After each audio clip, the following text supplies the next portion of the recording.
O Senhor esteja convosco. Proclamação do Evangelho de Jesus Cristo segundo Mateus. Naquele tempo, partindo Jesus, 2 cegos o seguiram gritando: Tende piedade de nós, filho de Davi. Quando Jesus entrou em casa, os cegos se aproximaram dele. Então Jesus perguntou-lhes: Vós acreditais que eu posso fazer isso? Eles responderam: Sim, Senhor. Então Jesus tocou nos olhos deles, dizendo: Faça-se conforme a vossa fé. E os olhos deles se abriram. Jesus os advertiu severamente: Tomai cuidado para que ninguém fique sabendo. Mas eles saíram e espalharam sua fama por toda aquela região. Palavra da salvação. Glória a nós, Senhor. Ave Maria, cheia de graça, o Senhor é convosco. Bendita sois vós entre as mulheres, bendito é o fruto do vosso ventre, Jesus. Santa Maria, Mãe de Deus, rogai por nós, pecadores, agora e na hora de nossa morte. Amém. Vinde, Espírito Santo, vinde por meio da poderosa intercessão do Imaculado Coração de Maria, vossa amadíssima esposa. Podemos sentar um pouquinho. Jesus, manso e humilde de coração. Não é à toa que nos Santos Evangelhos existem várias curas de cegos. Padre Jesus curou fisicamente esses cegos ou é só um símbolo, é só um sinal? Jesus curou fisicamente, mas também essas curas de cegos nos Santos Evangelhos, ela tem uma dimensão muito maior do que uma cegueira puramente física. Deus quer mostrar para nós, queridos, que sem Jesus todos nós somos cegos. Quem que são esses 2 cegos? O judeu e o grego, o rico e o pobre, o branco e o negro, o sábio e o ignorante, o Oriente e o Ocidente. Esses 2 cegos abrangem todos os seres humanos, o homem e a mulher. Sem Deus nós não temos norte, nós não sabemos o que fazer da nossa vida, porque a vida de um ser humano não se reduz a procriar, né? Quando o Papa São João Paulo II veio ao Brasil, ele disse que o Brasil é um país de órfãos de pais vivos. Se procriar, né? Se dar à luz, né? Se engravidar uma mulher fosse o sentido da vida, então estava feito, né? Era só colocar a gente no mundo e esquecer que está tudo certo. O sentido da vida não é procriação. O sentido da vida do homem não é economia, não é trabalho pelo trabalho, nem o estudo. O estudo pelo estudo, a Bíblia diz que a ciência pela ciência, ela incha. 1 Coríntios, capítulo 8, versículo 1. A ciência pela ciência, ela incha, ou seja, ela envaidece. Veja o que o homem está fazendo com uma ciência onde vai banindo o evangelho, a moral, aborto, eutanásia, manipulação de embriões. Agora, com toda essa nanotecnologia, o homem vai perdendo espaço e vai se robotizando, né? Agora já se fala de androides. Vejam, por exemplo, o que a ciência pode fazer de pior quando não existe uma ética, quando não existe um limite, quando não existe uma verdade revelada, quando não existe, para eles, na cabeça deles, não existe uma lei divina. Como dizia Dostoiévski, né? Se Deus não existe, vale tudo, vale tudo. E infelizmente, um mundo sem Deus é o mundo do Frankenstein, onde a tecnologia se volta contra o ser humano. É isso que nós estamos vendo. Alimentos carregados de agrotóxicos, alimentos intoxicados. Nós estamos vendo cidades cada vez mais lotadas de automóveis, de poluição. A gente está percebendo o que a tecnologia vai fazendo com o ser humano, agora a dependência do mundo virtual. Todos esses problemas emocionais, problemas educacionais, familiares, ligados a um uso excessivo, desregrado da internet, das telas. Sexo não é o sentido da vida. Trabalho pelo trabalho não é o sentido da vida. Ciência, estudo, conhecimento pelo conhecimento humano não é o sentido da vida. Qual que é o sentido mais profundo de tudo? Conhecer a Deus, amar a Deus, servir a Deus e assim salvar-se. Santo Inácio de Loyola coloca isso na primeira página dos exercícios espirituais. O homem foi criado para conhecer, adorar e servir a Deus, assim salvar-se. Mas padre, quem que deu todo esse poder ao homem? Quem que deu a capacidade, a libido, o desejo do homem se procriar? Deus. Quem que deu a força para o ser humano, a capacidade de empreender e de construir? Deus. A inteligência, a saúde física, o apetite sexual, foi Deus que colocou. Mas quando essas coisas são usadas de forma isolada, sem a graça divina, isso que per si é bom, se torna ruim em si mesmo. Papa João Paulo II dizia isso. O pecado consiste em buscar a Deus aonde Ele não está. Por isso tanta droga. Por que tanta droga? Porque a pessoa quer ser feliz. As pessoas que se drogam, elas querem ser felizes. Elas querem ter sensações, prazeres. E o que encontra? Vai lá nas praças, nas cracolândias, que você vai ver o que é a droga. Aquelas pessoas começaram querendo sentir prazer, aliviar a dor existencial. Olha como que elas estão terminando. Aqueles que começaram uma vida sexual, buscando prazer no sexo, e foi se deixando levar. Veja a prostituição onde leva, a ideologia de gênero onde leva. São Francisco da Califórnia foi a primeira cidade do mundo onde que a comunidade LGBTQ+, tinha todos os direitos, e é o lugar no mundo onde tem o maior índice de suicídio desse gênero, dessas pessoas. É o lugar onde as pessoas mais se destroem rapidamente, porque ter todos os direitos significa destruir a si mesmo. Querer fazer tudo sem limite significa caminhar para a própria destruição. E assim o mundo vai vivendo nessa cegueira.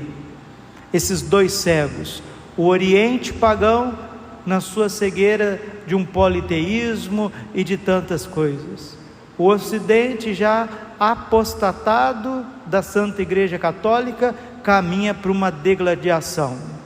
A gente percebe isso, esse conflito central entre a OTAN e a Rússia, que nada mais é do que um conflito de gente que abandonou o seio da Igreja Católica. Já disse isso, volto a dizer que os países predominantes da OTAN, os mais ricos, são todos da reforma protestante, abandonaram a Eucaristia. E a Rússia, da Revolução Bolchevique, abandonou há muitos anos a comunhão com Roma e se tornou uma igreja partidária, estatal, onde que manda é o Kremlin. E é eles que estão se pegando lá e querem acabar com tudo. No Brasil a mesma coisa. Você vai vendo a polarização do Brasil. Uma minoria de um lado, ateia, revolucionária, que vai contra toda a estrutura das coisas, dizendo que quer fazer justiça, dizendo que a favor dos pobres, das minorias, e acaba construindo outras ditaduras. E do outro lado, uma resistência, uma reação fundamentada também no protestantismo, fundamentada também num extremo, e aonde que vai fazendo eco, vai fazendo voz aos valores, aos verdadeiros valores humanos e cristãos. Mas aonde está a igreja? O Brasil tem mais de 400 bispos, o Brasil tem mais de 5.000 padres. Aonde está a igreja? O poder das dioceses, a voz dos bispos, a voz dos sacerdotes. Digo, queridos, amados irmãos, preste atenção com a cabeça e com o coração. O problema deste mundo, principalmente do Ocidente, ele não tem solução, não tem mais solução. O Papa Leão XIII, não Leão XIV, Leão XIII já dizia: o que mais eu tenho medo não é a audácia dos maus, e sim a covardia dos bons. São Gregório Magno dizia que o bispo é aquele que tem que bradar contra o perigo, contra o lobo que vem, e que não é para a gente se tornar cães mudos. A igreja não pode emudecer. Leiam a Rerum Novarum do Papa Leão XIII, vocês vão ver o que é as diretrizes de uma doutrina social católica, equilibrada, iluminada pelo Espírito Santo, que deveria ser tomada a cabo por todo mundo. Então a política no Ocidente, a política no Brasil. Por que o senhor está falando de política, padre? Porque, como disse o Papa Francisco, a política é o maior alto grau de caridade. Uma pessoa que se candidata a vereador, a prefeito, a governante, a presidente, é que quer prestar serviço a toda a sociedade, todo um país. E como que um cego vai guiar outro cego? Você percebe que a política está sem Deus, a política está sem Jesus Cristo na Eucaristia, porque a maioria daqueles que se dizem cristãos na política não são católicos. E aqueles que são oposição e brigam constantemente entre si não são nada. Então, de um lado nós temos revolucionários, ateus e atoas, do outro lado protestantes, reacionários, que ainda tentam defender o valor do ser humano, da família e os valores cristãos. E a Santa Igreja, meu Deus do céu, o que nós estamos fazendo enquanto igreja? Não me responda. Reflita, todo mundo reflita. Só que isso vai redundar, sabe na onde? Para que o Brasil, o Ocidente volte a ter paz. Isso só vai ter condições a partir de uma grande purificação, a partir de grandes sofrimentos, e que Deus e Nossa Senhora, o Sagrado Coração de Jesus, prepare, como está na mensagem de Fátima, um sangue purificador, que é o sangue de Cristo, o sangue do coração de Jesus, mas que também será o derramamento de sangue de muitos cristãos. Esta é a situação que nós vivemos, uma situação de cegueira. Partindo Jesus, 2 cegos o seguiam gritando: tende piedade de nós, filho de Davi. Os países vão gritar: clemência, misericórdia de nós, Senhor, misericórdia de nós, Santa Igreja Católica, nos ajude com a Eucaristia, nos ajude com a sabedoria do Evangelho, com a força do Espírito Santo. Papa Bento XVI, homem lúcido, catedrático, santo, ele disse várias vezes: enganam-se aqueles que acham que a mensagem de Fátima é uma coisa do passado. Pelo contrário, a mensagem de Fátima está em pleno curso. E o que a mensagem de Fátima ensinou para nós? A guardar os primeiros sábados do mês, a valorizar a Eucaristia, a valorizar a confissão, a rezar o Santo Terço todos os dias, a meditar a palavra de Deus, a fazer penitência, abraçar a cruz, viver a vocação de cada um. É isso que nós precisamos levantar, a bandeira da cruz. encontrar Jesus Cristo, que vai nos curar, vai curar o mundo dessa cegueira, mas não sem muitos sofrimentos, não sem guerras, não sem perseguições, não sem fome, catástrofes. Padre, o Senhor quer que essas coisas aconteçam? Nem eu, nem você e nem Deus, mas quem planta vento, colhe tempestade. Poderia tudo ser diferente se convertêssemos, se buscássemos Jesus, se os poderosos deste mundo buscassem Jesus, se aqueles que estão fazendo revolução buscassem Jesus, buscassem a conversão no mais profundo, porque toda conversão autêntica, grave isso, e eu vou terminando minha homilia, toda conversão autêntica é uma conversão à Santa Igreja Católica, à fé católica. São Paulo se converte eclesialmente, Santo Agostinho se converte eclesialmente, Santo Inácio de Loyola se converte eclesialmente, São John Henry Newman se converte eclesialmente, Santa Edith Stein, judia, se converte à Santa Igreja. Não existe esse evangelho solto, porque isso leva a extremismos, e é o que nós estamos vendo no Brasil. Minorias radicais de esquerda e de direita degladiando entre si, e aquele que podia curar essa cegueira, que é a Santa Igreja de Deus nos seus membros, muitas vezes está calada, num silêncio, numa omissão que vai custar muito caro para o Ocidente, para o Brasil e para o mundo. Santo Anselmo, bispo de Canterbury, aqui no seu proslógio, ele diz assim: para a gente poder começar a buscar essa cura dos nossos sentimentos, da nossa visão das coisas, ele diz assim: foge um pouco de tuas ocupações, esconde-te um instante do tumulto dos teus pensamentos, põe de parte os cuidados que te absorvem, livra-te das preocupações que te afligem, dá um pouco de tempo a Deus e repousa nele, entra no íntimo de tua alma, afasta tudo de ti, exceto Deus, ou que possa ajudar-te a procurá-lo, fecha a porta, põe-te à procura, agora fala meu coração, abre-te a Deus e diz: busco a vossa face, Senhor, é a vossa face que eu procuro. Salmo 26, versículo 8. E agora, Senhor meu Deus, ensinai o meu coração, onde e como vos procurar, onde e como vos encontrar. Senhor, se não estais aqui, se estais ausente, onde vos procurarei? Se estais em toda parte, por que não vos encontro presente? É certo que habitais numa luz inacessível, mas onde está essa luz inacessível? E como chegarei a ela? Quem me conduzirá a ela, Senhor? Quem me introduzirá, para que nela eu vos veja? E depois, com que sinais e sob que aspecto eu devo procurar?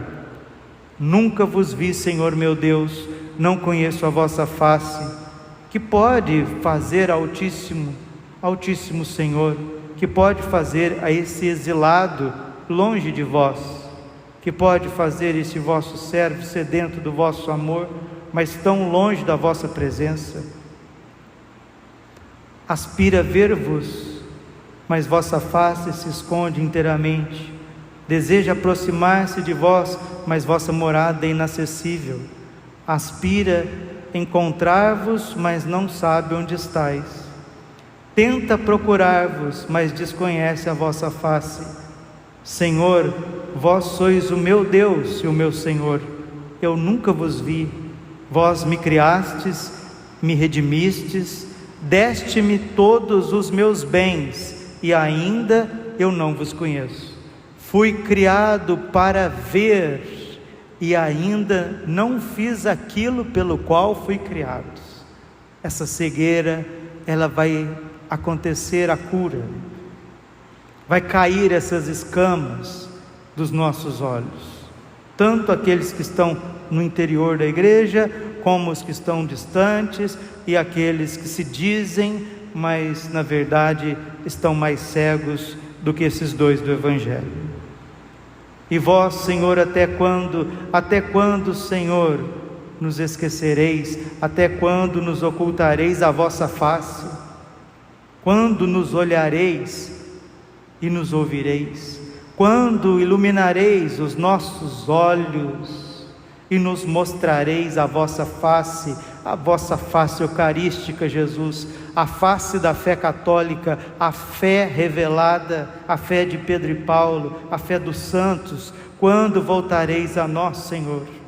Olhai-nos, Senhor, ouvi-nos, mostrai-nos a nós, dai-nos novamente a vossa presença, para sermos felizes, para sermos curados dessa cegueira, pois sem vós somos tão infelizes.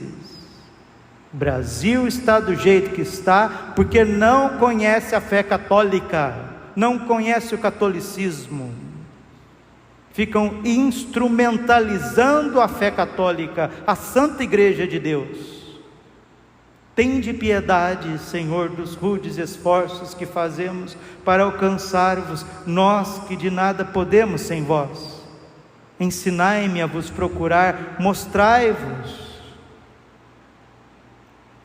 Quando vos procuro, pois não posso procurar-vos, se não me ensinas a te encontrar, se não vos mostrais, que eu desejando vos procure, procurando vos deseje, amando vos encontre, e encontrando eu vos amo. Isso aconteceu no Evangelho com a cura destes dois cegos. Quem são esses dois cegos, Padre? O Oriente e o Ocidente, o judeu e o pagão, o homem e a mulher, o rico e o pobre, o culto e o ignorante, o revolucionário e aqueles que se dizem cristãos, mas caiu na heresia. Quem que são os cegos? Os que estão dentro da igreja, sofrendo de uma assídia, de uma falta de fé, de uma falta de uma vida santa. Somos nós.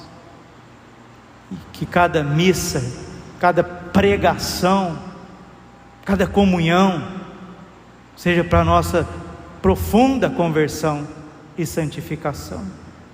Não tenhamos medo do que nós vamos enfrentar, porque enfrentaremos grandes batalhas, e quem só veio na igreja para ser consolado, entrou no lugar errado, porque com muita destreza e sabedoria, nós, igreja terrena, somos chamados de igreja militante, porque estamos num combate encarniçados, ferrenho, e precisamos dar a nossa vida, se queremos deixar um mundo melhor para os nossos filhos. Glória ao Pai, ao Filho e ao Espírito Santo, como era no princípio, agora e sempre, por todos os séculos dos séculos. Amém. Sagrado coração de Jesus, tende piedade de nós. Imaculado coração de Maria, confiança, saúde e vitória. Amém.